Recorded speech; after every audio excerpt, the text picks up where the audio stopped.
পুনৰ আলফা স্বাধীনৰ বিবৃতি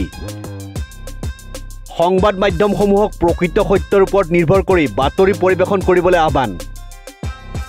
তেজপুৰৰ ব্যৱসায়িক ধন দাবী কৰি গ্ৰেপ্তাৰ হোৱা সঞ্জীৱ বৰুৱাৰ সৈতে আলফা স্বাধীনৰ নাই কোনো সম্পৰ্ক আলফা স্বাধীনৰ প্ৰচাৰ বিভাগৰ সদস্য কেপ্টেইন ৰুমেল অসম চাকৰিত এক বিবৃতিযোগে কয় যে যোৱা ইংৰাজী 12 জুন 2024 তাৰিখে সংযুক্ত মুক্তি বাহিনী অসম স্বাধীন সংগঠনৰ যোগাযোগকাৰীৰ সন্দেহত আৰু তেজপুৰৰ কোনো ব্যৱসায়িক ধন দাবী কৰাৰ অভিযোগত লখিমপুৰ জিলাৰ নাওবৈচাৰ সঞ্জীৱ বৰুৱা আৰু তেওঁৰ পত্নীক শোণিতপুৰ আৰক্ষীয়ে গ্ৰেপ্তাৰ কৰা বাতৰি সম্প্ৰচাৰিত হৈছে সংযুক্ত মুক্তি বাহিনী অসম স্বাধীন সংগঠনৰ তৰফৰ পৰা স্পষ্ট কৰিব বিচাৰো যে সঞ্জীৱ গগৈ অথবা তেওঁৰ পৰিবাৰৰ সৈতে আমাৰ সংগঠনৰ কোনো যোগসূত্ৰ আৰু সম্পৰ্ক নাই সংযুক্ত মুক্তি বাহিনী অসম স্বাধীন সংগঠনৰ নাম লৈ পূৰ্বতে অসমৰ প্ৰাক্তন আৰক্ষী সঞ্চালক প্ৰধানৰ আত্মীয়ৰ পৰা আৰম্ভ কৰি বহু ব্যক্তিয়ে অবৈধভাৱে ধন সংগ্ৰহ কৰি আহিছে